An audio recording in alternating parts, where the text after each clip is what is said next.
안녕하십니까. 코로나19 통합뉴스룸 5시 뉴스입니다.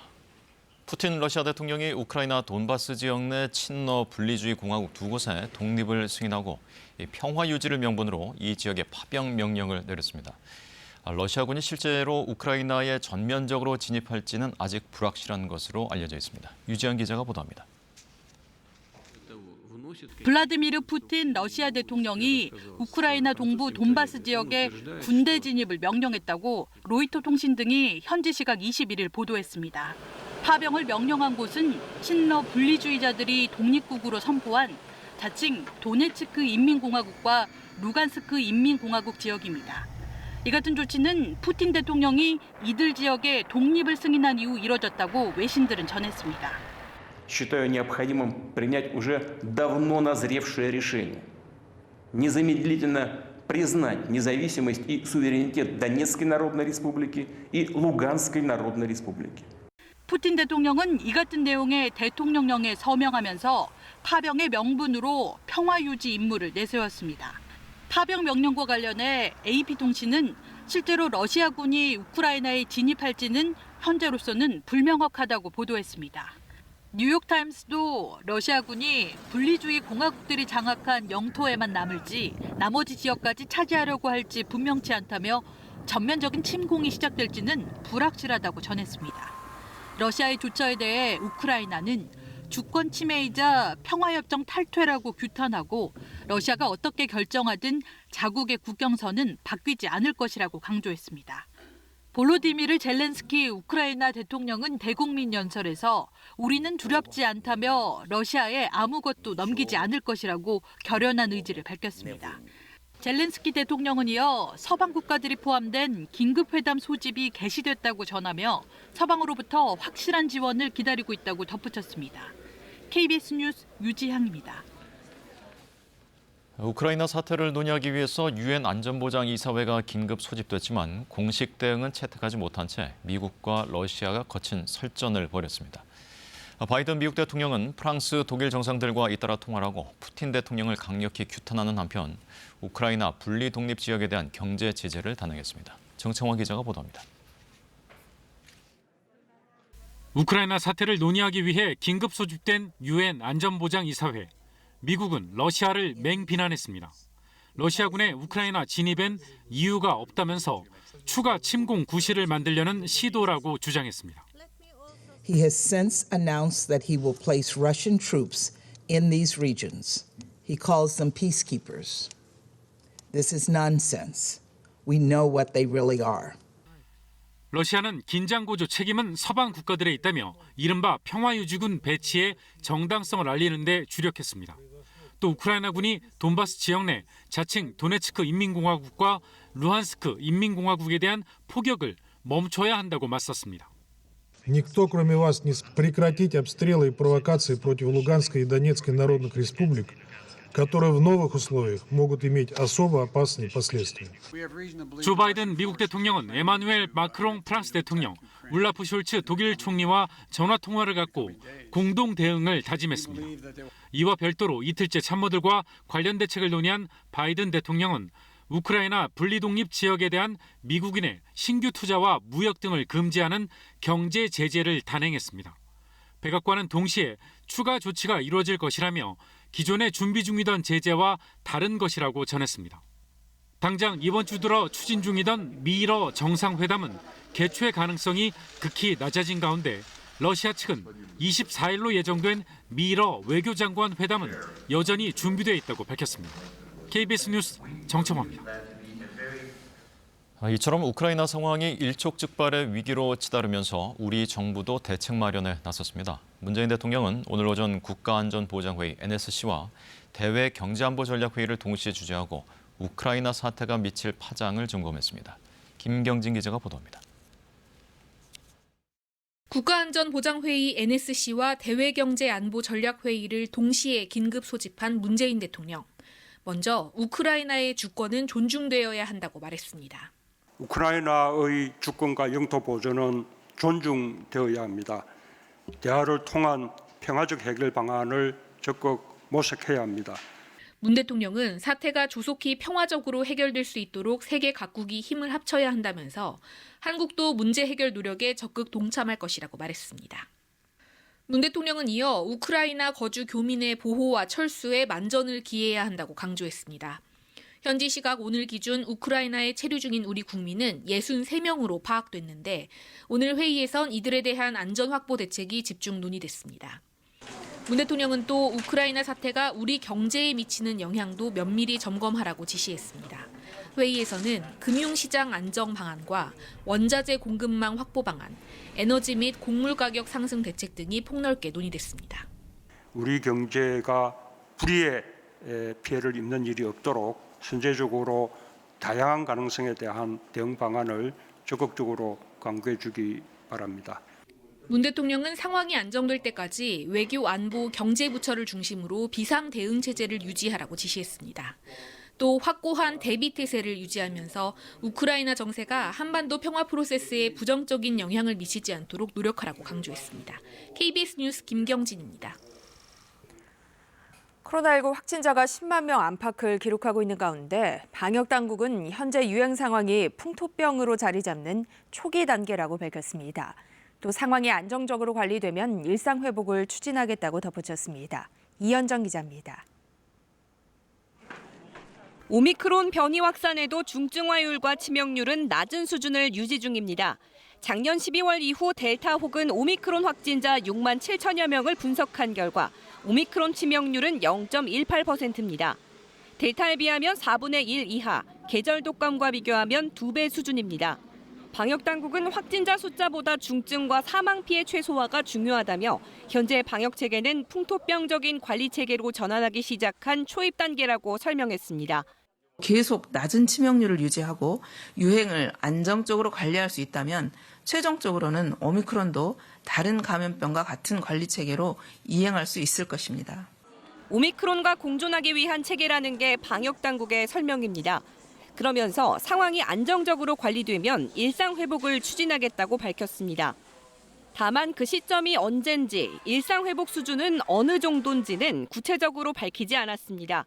신규 확진자는 9만 9천 명을 넘어서며 다시 10만 명에 근접했습니다. 재택치료 환자는 하루 새 2만 명 넘게 늘며 49만 명을 넘어섰습니다. 사망자는 하루 새 58명 발생했고 치명률은 0.35%로 떨어졌습니다.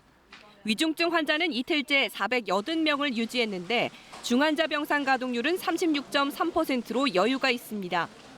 먹는 치료제 팍스로비드 4만 명분이 이달 말 추가로 들어옵니다. 머크앤컴퍼니의 몰누피라비르 24만 2천 명분을 포함해 먹는 치료제는 지금까지 모두 100만 4천 명분이 확보됐습니다. KBS 뉴스 이현정입니다. 오늘 오후 2시 20분쯤 강원도 동해시 1호동 야산에서 산불이 났습니다. 산림당국은 현재 헬기 7대와 소방대원 140여 명을 긴급 투입해 진화 작업을 벌이고 있는데 산불이 이동할 것으로 예상되는 지역의 주민들이 인근 마을 회관으로 대피하기도 했습니다. 경찰은 쓰레기를 소각하던 주민을 상대로 정확한 산불 발생 경위를 조사하고 있습니다. 공정거래위원회가 대한항공과 아시아나항공의 기업 결합을 조건부로 승인했습니다. 요금을 당분간 물가 상승폭 이상 올릴 수 없고 일부 노선을 내놓는 조건입니다. 이승훈 기자입니다. 공정거래위원회가 대한항공과 아시아나항공의 기업 결합을 조건부 승인하기로 결정했습니다. 심사 결과 두 항공사가 합병하면 국내외 중복 노선 87개 가운데 국제선 26개, 국내선 14개 등 40개 노선에서 경쟁이 제한될 우려가 큰 것으로 공정위는 판단했습니다. 이에 따라 이 가운데 34개 노선은 향후 10년 동안 신규 항공사가 진입하거나 기존 항공사가 증편할 경우 양사가 가진 공항시설 이용 권한을 일정 수준 반납하도록 했습니다. 또 11개 노선은 운수권도 일정 수준 내놓도록 의무화했습니다. 아울러 향후 10년 동안 이들 노선에 대해서는 운임을 물가 상승폭 이상 올리지 못하도록 했습니다. 이 기간 동안 공급 좌석수를 축소하거나 서비스 품질을 낮추는 행위도 금지합니다. 양사 통합에 따른 소비자 피해 가능성을 차단하면서 향후 우리나라 항공시장의 경쟁 시스템이 유지, 강화될 수 있는 토대를 마련하였다는 데 그 의의가 있습니다. 공정위는 지난해 1월 대한항공이 아시아나항공의 주식 63.88%를 취득하는 기업 결합을 신고한 뒤 약 1년여 만에 최종 결론을 내렸습니다. 이로써 두 항공사의 결합을 심사하는 15개 나라 가운데 우리나라를 포함해 9개 나라의 심사가 마무리됐습니다. 공정위의 심사가 마무리됨에 따라 미국과 EU, 중국 등 다른 나라에서 이루어지는 양사의 결합 심사도 속도를 낼 전망입니다. KBS 뉴스 이승훈입니다. 청년 희망적금의 신청 기간이 다음 주 금요일까지 연장됩니다. 가입 실적이 예상보다 많은 상황인 만큼 금융당국은 추가 사업 재개 여부도 검토할 계획입니다. 이지은 기자입니다. 최고 연 10%대 이자 효과가 있다는 청년 희망적금에 신청 첫날부터 가입자가 몰리자 금융당국이 신청 기간을 늘리기로 했습니다. 정부는 오늘 국무회의를 열어 이 같은 내용의 청년 희망적금 운영 방안을 심의하고 의결했습니다. 금융위원회는 최대한 많은 청년층이 청년 희망적금 가입 기회를 얻도록 신청 기한을 다음 주 금요일인 3월 4일까지 연장한다고 밝혔습니다. 이 기간 동안 가입 요건을 충족하는 청년은 모두 청년 희망적금에 가입할 수 있게 됩니다. 다만 신청 첫 주인 이번 주는 기존 방식대로 출생연도 끝자리에 따라 5부제 방식으로 가입을 받습니다. 둘째 주인 다음 주에는 출생연도와 무관하게 영업일 운영 시간 중 아무 때나 가입할 수 있습니다. 비대면 가입은 오전 9시 30분부터 오후 6시까지, 영업점 방문 가입은 오전 9시 30분부터 오후 3시 30분까지 가능합니다. 금융위는 또 청년 희망적금 가입 실적이 예상보다 많은 상황인 만큼 가입 수요 등을 살펴 추가 사업 재개 여부도 검토해 나가겠다고 밝혔습니다. 앞서 여야는 어제 추가 경정 예산안을 의결하면서 청년 희망적금 지원 대상 확대 조처를 시행하라고 촉구했습니다. 국회는 추경 예산 부대 의견에서 청년층 특수형태 근로종사자와 프리랜서 등의 생활 여건 개선과 자산 형성에 도움이 되도록 하고 청년 희망적금 수요가 충분히 충족되도록 지원 대상 확대 등의 조치를 정부에 주문했습니다. KBS 뉴스 이지은입니다. 네, 다음은 대선 소식입니다. 이재명 후보는 오늘 인천과 경기도 등 수도권 지역을 찾아 긴급 재정 명령권, 채무 탕감 등을 통해 이 소상공인 코로나 피해를 국가가 모두 책임지겠다고 밝혔습니다. 윤석열 후보는 충남 당진부터 전북 익산까지 서해안 지역을 찾아 이재명의 민주당이 아닌 김대중 노무현의 민주당과 협치하겠다고 밝혔습니다. 개현우 기자의 보도입니다. 인천 로데오 거리를 찾은 민주당 이재명 후보는 소상공인 유권자들을 겨냥해 지난 2년 손해를 국가가 모두 책임지겠다고 약속했습니다. 당선되면 긴급 재정 명령권으로 50조 원을 준비하겠다 했고 코로나 채무도 필요하면 원금까지 탕감해주겠다 했습니다. 지역화폐 발행 효용도 거듭 강조하며 경제대통령 부각에 공을 들였습니다. 매출을 하게 하면 아니 통닭 사 먹으려면 통닭집이 살아야 되고 통닭집이 통닭 팔려면 닭 사야 되고 닭이 닭 팔려면 사료 사서 닭 키워야 되고 그러려면 알바 필요하지 않습니까? 이게 바로 경제예요. 충남부터 전북까지 서해안 벨트를 찾은 국민의힘 윤석열 후보는 이재명 후보가 경제대통령이란 건 허무맹랑한 얘기라고 직격했습니다. 지금 여당을 이재명의 민주당이라고 규정하고 김대중, 노무현의 민주당과 협치하겠다며 외연 확대를 시도했습니다. 저 부정부패 대장동 저 사건을 보십시오. 저런 사람을 후보로 미는 그 민주당, 이 민주당이 김대중의 민주당이고 노무현의 민주당입니까? 윤 후보는 또 현 정부의 부동산 정책과 관련해선 사람들이 집을 갖게 되면 보수화된다고 생각해 주택 공급을 하지 않은 거라고 주장했습니다. 대전 충남을 찾은 정의당 심상정 후보는 거대 양당의 두 후보가 보수 경쟁을 하고 있다며 역사적인 퇴행이 우려된다고 비판했습니다. 고향인 부산을 찾은 국민의당 안철수 후보는 적폐교대 대신 좋은 정권교체를 강조하며 본인이 단일화를 제안했는데 윤 후보가 겁이 나서 도망쳤다고 했습니다. KBS 뉴스 개은우입니다. 대장동 의혹을 수사 중인 서울중앙지검이 대장동 개발업자들로부터 뇌물을 받은 혐의 등으로 구속된 곽상도 전 의원을 오늘 구속 기소했습니다. 또 화천대유 대주주 김만배 씨를 뇌물 공여와 특경법상 횡령 혐의로 천화동인 4호 소유주 남욱 변호사는 정치자금법 위반 혐의로 각각 추가 기소했습니다. 검찰은 곽 전 의원이 화천대유가 참여한 성남의뜰 선소시험에서 하나은행이 이탈하지 않도록 영향력을 행사하고 그 대가로 아들을 통해 25억 원을 받았다고 의심하고 있습니다. 지난해 연말 카카오페이 상장 직후 경영진 8명이 스톡옵션으로 받은 주식을 대량 매도해 먹튀 논란이 제기됐었는데요. 금융당국이 제2의 카카오페이 사례를 막기 위해서 스톡옵션 주식 의무 보유를 강화하기로 했습니다. 임주영 기자의 보도입니다. 지난해 11월 3일 공모가의 2배가 넘는 주가로 증시에 입성한 카카오페이. 한 달여 뒤인 12월 10일 류영준 당시 대표 등 경영진 8명은 스톡옵션으로 받은 주식을 대량 매도해 800억 원 넘는 차익을 챙겼습니다. 당일 카카오페이 주가는 전 거래일보다 6% 급락했습니다. 당시 먹튀 논란이 제기되면서 금융당국도 제도 개선 의지를 밝혔습니다. 카카오페이 관련돼서 스톡옵션 문제는 저희가 제도적으로 들여다봐야 되겠죠. 필요에 따라서 제도 개선 차원에서 필요한 개선들을 해나가도록 하겠습니다. 금융당국은 신규 상장사 임원이 스톡옵션 행사로 취득한 주식도 6개월 동안 처분을 제한하는 개선 방안을 발표했습니다. 지금까지는 스톡옵션을 상장 전에 행사에 받은 주식만 의무 보유 대상이었지만 앞으로는 상장 후 행사에 취득한 주식도 포함시켜 최소 6개월간 매도할 수 없도록 한 겁니다. 스톡옵션을 행사하더라도 상당 기간 의무적으로 보유해야 되는 기간들이 이제 증가했기 때문에 주가 변동성을 완화시키는데 줄이는 데는 상당히 도움이 될 수 있다. 의무 보유 대상도 최대 주주와 임원 등에서 비이사 신분의 회장이나 사장, 부사장 등으로 확대합니다. 주식 의무 보유 기간은 기본 6개월에 대상별 특성을 감안해 최대 2년까지 추가할 수 있도록 할 예정입니다. 다만 의무 보유 기간을 늘리더라도 경영진의 자사주 대량 매도는 주가에 큰 영향을 주는 만큼 매도 사전 신고제 등 추가적인 제도 보완이 필요하다는 지적도 나옵니다. KBS 뉴스 임주영입니다. 광주 화정 아이파크 붕괴 사고 희생자 유족들이 현대산업개발과 보상에 합의하고 미뤄왔던 장례를 치르기로 했습니다.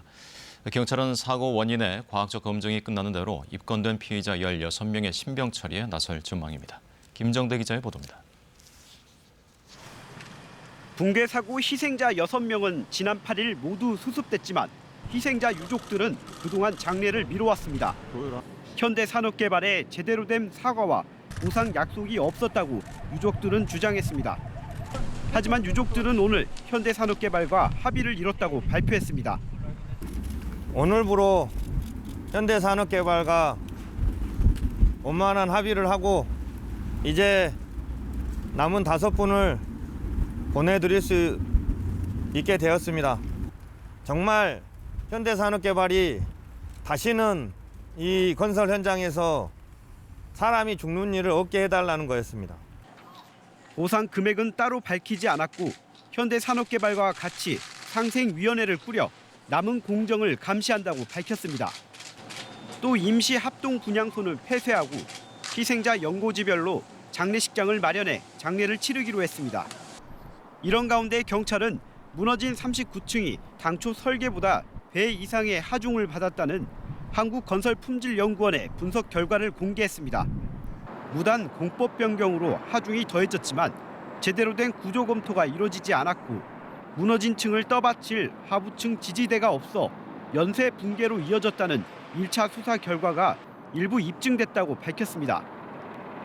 경찰은 한국산업안전보건공단 등의 분석 결과가 추가로 확보되면 현재 업무상 과실치사상 혐의 등으로 입건된 현산 현장소장 등 피의자 16명에 대해 신병 처리에 나설 계획입니다. KBS 뉴스 김정대입니다. 급한 수술을 앞둔 환자가 코로나19에 확진되면서 수술이 미뤄지는 경우가 늘고 있습니다. 출산이 임박한 임신부 역시 확진 판정을 받으면 병상 찾기가 쉽지 않은데요. 확진 환자를 받는 병원에 대한 손실 보전 등 정부의 지원 대책이 시급해 보입니다. 박운 기자입니다. 대학병원에서 신장결석 수술을 하기로 했던 70대 정모 씨.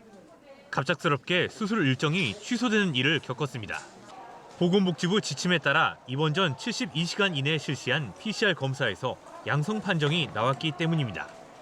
지금 자가격리는 수술 못하죠. 대학병원 또 날짜 잡아서 또 오라고 하면 또 이제 2주 뒤에 한다는데 또 그때 가서 코로나 또 검사하라 하면 또. 해당 대학병원 측은 방역 지침에 따라 7일의 자가 격리와 3일의 유예 기간을 거친 뒤에 다시 수술 일정을 잡을 수 있다고 설명했습니다. 하지만 수술 날짜가 잡히면 다시 PCR 검사를 받아야 하니 수술이 급한 환자들은 또 양성 판정을 받을까 봐 걱정이 큽니다. 출산을 앞둔 임신부도 마찬가지입니다. 만삭이 된 임신부는 출산 전 입원에 앞서 PCR 검사를 받아야 합니다.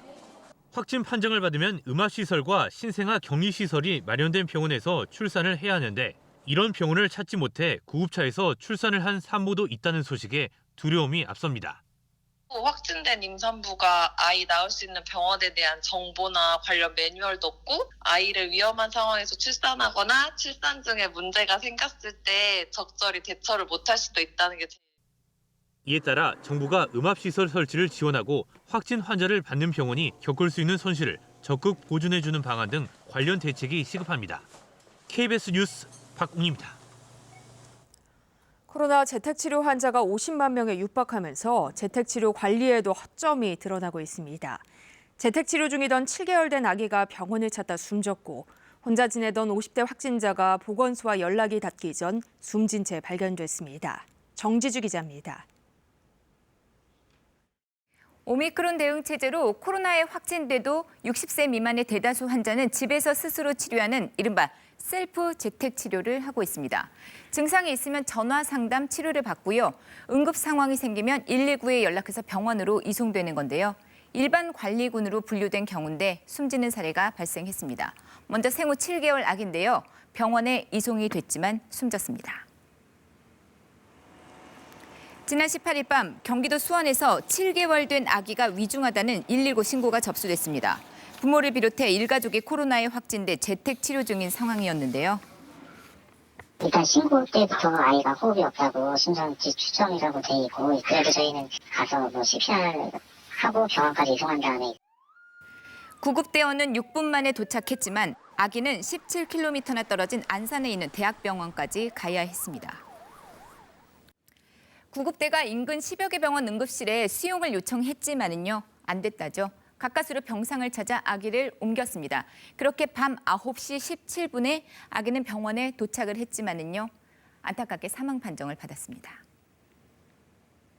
와서도 CPR 룸에서 CPR 한 30분 정도 시행했지만 잘 안 돼서 이것처럼 이제 병상이 있으면 자꾸 그때마다 유동적이라. 특히 영아의 경우 전문 인력과 소아용 장비 등이 중요하기 때문에 소아 전문 응급의료센터 확보가 시급하다는 목소리가 높습니다. 그런가 하면 서울에서는 확진 판정을 받고 집에 혼자 머무르던 50대 남성이 숨지는 일도 있었습니다. 전날 오전에 가족에게 몸이 좋지 않다 이렇게 호소를 했다는데요. 보건소와 연락이 닿기 전에 숨진 채 발견이 됐습니다. 재택치료 환자 수가 50만 명에 달하고 있습니다. 혼자 사는 1인 가구의 경우는요, 응급 상황에 대처하기가 사실 어렵습니다. 불안이 커지고 있는데요. 20대 이모 씨는 홀로 재택 치료를 하다가 두통이 심해져서 입원 권고를 받았습니다. 하지만 연결이 지연되면서 불안할 시간을 보냈다죠. 무섭기도 하고 혼자 그 몸 상태를 파악하는 게 너무 힘들더라고요. 지금 내가 갖고 있는 증상이 정상적인 건가? 김모 씨도 비슷합니다. 증상이 악화돼 보건소에 문의한 뒤 병원 비대면 진료를 받으려 했는데 연결조차 힘들었다는데요. 치료를 받아야 된다 이러시더라고요. 그리고 또 비대면 진료를 받으면 약을 수령하러 대리인이 지인이나 동거인이 가야 되는데 혼자 살잖아요. 가뜩이나 혼자여서 불안한데 보건소도 의료기관도 연락이 안 될 때가 참 많습니다. 자, 이 같은 경험 심지어 복지부 제2차관도 했다는데요. 코로나에 확진돼 재택치료를 했는데 그 일지를 이렇게 SNS에 올렸습니다. 약 처방을 받으려고 의료기관에 몇 번이나 전화를 했는데 연결이 안 됐다죠. 재택치료를 처음 하는 분들이라면 혼란스러울 것 같다. 이런 얘기를 했는데요. 우려가 현실이 됐습니다. 대책이 필요하다는 지적이 많은데요. 앞으로도 이런 상황들이 반복될 수밖에 없다고 생각을 하고요. 확진자 중에서도 매우 특수한 상황에 있는 고위험군이 늘어날 수밖에 없는 상황이고 어떤 식으로 병상 배정을 하고 치료를 제공해 줄 수 있을 것인지. 특히 환자가 쉽게 찾거나 연락할 수 있는 동네 병의와 같은 1차 의료기관에 참여가 확대돼야 한다는 의견도 있고요. 생활치료센터에서 1인 가구 등 고립 가능성이 큰 확진자를 더 많이 수용해야 한다. 이런 목소리도 높아지고 있습니다. KBS 뉴스 정지주입니다. 이어서 오늘의 주식 시황을 KB증권에서 전해드립니다. KB증권입니다. 오늘 국내 증시 양시장은 우크라이나를 둘러싼 지정학적 위기에 1% 넘게 하락하며 마감했습니다. 코스닥은 기관과 개인의 매수에도 외국인의 팔자에 내림세로 장을 마쳤습니다. 오늘 코스피는 37.01포인트 하락한 2706.79에 코스닥은 16.14포인트 내린 868.11에 마감됐습니다. 간밤 미국 증시는 대통령의 날을 맞아 휴장했습니다. 코스피는 개인의 대량 매수에도 기관과 외국인의 매도에 하락하는 흐름을 보였습니다. 시총 상위 종목들이 대부분 내린 가운데 삼성화재가 배당 정책 관련 불확실성이 있다는 소식에 6%대 하락했습니다. 또한 NC소프트는 외국인의 투자 심리가 위축되며 장중 신저가를 기록했고 LG화학이 4거래일 연속 내림세로 마감하며 4% 넘는 약세를 보였습니다. 반면 러시아의 우크라이나 침공 임박 우려가 확대되면서 천연가스 등 에너지주가 강세를 보였고 메리츠 금융지주와 메리츠 화재가 자사주 매입 소식에 강세를 나타냈습니다. 오늘 원달러 환율은 60전 오른 1,192원 70전에 거래를 마쳤습니다. 지금까지 KB증권이었습니다. 늦겨울 추위가 이어지고 있습니다. 내일은 날이 더 추워질 텐데요. 내일도 영하 10도 안팎의 추위가 이어지겠고 모레까지 한파는 계속되겠습니다. 이 추위가 계속되면서 한파특보 지역도 점점 늘어나고 있습니다. 중부 곳곳과 경북, 전북 지역에 한파특보가 발효 중인데요. 이 찬 공기가 내려오면서 서해상에서 눈구름대가 만들어지면서 서해안과 제주에 약하게 눈이 내리고 있습니다. 내일 새벽까지 충남과 호남 서해안, 전북 남부와 제주에 1에서 3cm의 눈이 더 내려 쌓이겠습니다. 반면 건조함은 점점 심해지고 있는데요. 내일은 눈이 그치고 맑은 날씨를 되찾겠습니다. 서울과 강원, 영남 전 지역에 건조특보가 이어지고 있는 가운데 동해안을 따라서 건조경보 지역도 점점 늘어나고 있습니다. 화재 각별히 주의하시기 바랍니다. 내일 아침은 서울이 영하 9도, 철원이 영하 16도로 오늘보다도 2, 3도가량 더 낮겠습니다. 대구도 영하 6도에 머물겠습니다. 한낮에도 서울이 0도 선에 그치는 등 추위가 이어지겠고요. 바다의 물결도 최고 4m까지 높게 일겠습니다. 다가오는 토요일에는 수도권과 강원 영서 지역에 눈비 예보가 들어 있습니다. 날씨 전해드렸습니다. 코로나19 통합 뉴스룸은 7시 뉴스에서 이어집니다. 시청해주신 여러분 고맙습니다.